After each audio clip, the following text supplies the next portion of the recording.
you had I'm sure a frustrating year in LA for a lot of different reasons, both personally. The team didn't play well. I mean, when you signed there, it was a big deal. I mean, they made a huge commitment to you from a financial perspective. They bring you in.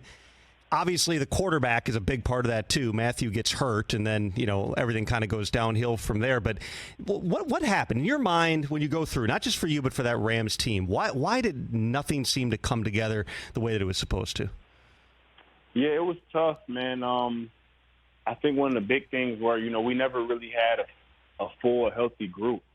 Even going back to OTA time and training camp and things like that, I thought personally I had one of my best training camps of my career, but unfortunately through a lot of that, Matthew wasn't 100% healthy. He was still coming off an injury that he had from their Super Bowl year, so we kind of had that, and then as the season progressed from week 1 moving forward, O-line-wise, we was kind of banged up. Once you got to like week 6 or 7, I was kind of nursing a foot, so I was banged up. Cooper was banged up, so for our team, we never actually could really hit a groove and hit the stride that we wanted to hit, and then from a schematic standpoint, I just felt like everything was kind of, thrown off a little bit by so many people in and out of the lineup.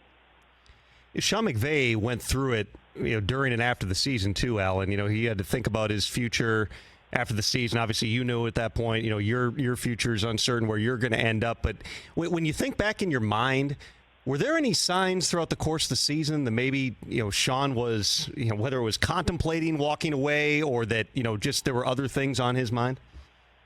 That's tough for me to say. Again, I think for myself, I was so focused and so locked in onto how I can continue to get better and how I could continue to try to make my role on the team and in the offense evolve. So that was my main focus. I was really kind of tunnel vision on myself and some of the changes and different things that I could do, to try to help better myself and better the team and the offense, So from a lot of many outside perspectives, truthfully, I wasn't focused on that. All my time, energy, and resources was continuously week to week being put back into myself, for me trying to get the year that I was looking forward to having and the time that I was looking forward to having to try to get that on track, and again, unfortunately, I had a foot injury come up, but throughout the course of the season, man, I just truly was kind of reflecting on myself more so than anything and figuring out how I could be better, how I could maybe change things as far as how certain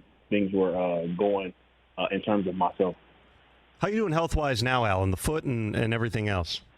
Doing well. Getting back on the grass. I'm back doing some OTA stuff, and I tell everybody, when it comes to injuries, the first part about an injury is getting healthy, but then the next part is getting back to yourself, So I've been able to, do different things like that over the past couple weeks, It's a good opportunity for me to be able to go against the defense and stuff like that a little bit before we kind of get into that break before training camp. So now I have a whole 7-week block or so to do things that I need to do to get myself back to being myself as we head into training camp, But everything has been going smooth and everything has been progressing very well. How significant was that foot injury, Alan? Can you say that one more time? How significant was that foot injury? Man, with all injuries, especially things like feet, with the particular injury that I had, it was a stress fracture of my navicular bone, and just kind of being off it and things like that, for a player is frustrating, especially for me. Like I said before, getting hurt the time of the year that I did, I thought I was continuing to try to ascend with my role and different things like that in the offense, so it definitely was frustrating. And even now, when you come off an injury, man, it's something that you got to keep your head down. You got to be cognizant each and every day of things that you need to get better at and want to get better at. It's not something that you can just sit back and hope for the best. You really got to be pushing the ball forward and really be locked into your training, to your rehab, and to everything each and every day. But again, for me, man, challenges and obstacles like that and adversity, that's what I'm built to go through. I've been able to bounce back from some different things like that throughout the course of my career. I had a navicular fracture in my rookie year. Then I tore my ACL my 4th year, So I've been able to have some injuries and bounce back, and I'm looking forward to doing the same. You talk about that analytical data. There is quite a bit of data, actually, Alan, to back up the fact that you were the most open receiver on the Rams last season, even more so than Cooper Kupp, just in terms of the separation. People are going to look at the raw numbers and catches and all that and have questions, just like any player. What in your mind, How much do you have left? You're 29 years old. You turned 30, I think, in August. How much more is there still for Allen Robinson in the NFL? I think I have a lot more. Again, like you said before, man, I'm going into my 10th year, but still to date right now, I'm 29.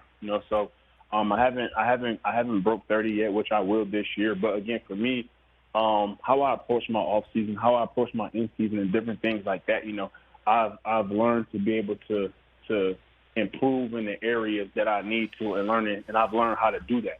So again, I'm a guy who, I take my workouts, I take my training, I take my practices, I take everything like that serious. For me, it's always football. It's always how can I continue to improve myself. Again, like things like last season, things like that. That's not something that I'm bitter about. It's not something that I'm, upset about. It's, how can I continue to push this ball forward, and continue to improve myself, and be the best version of myself. That's all that I focus on. It's not anybody from the outside, any outside noise. It's just about me versus me.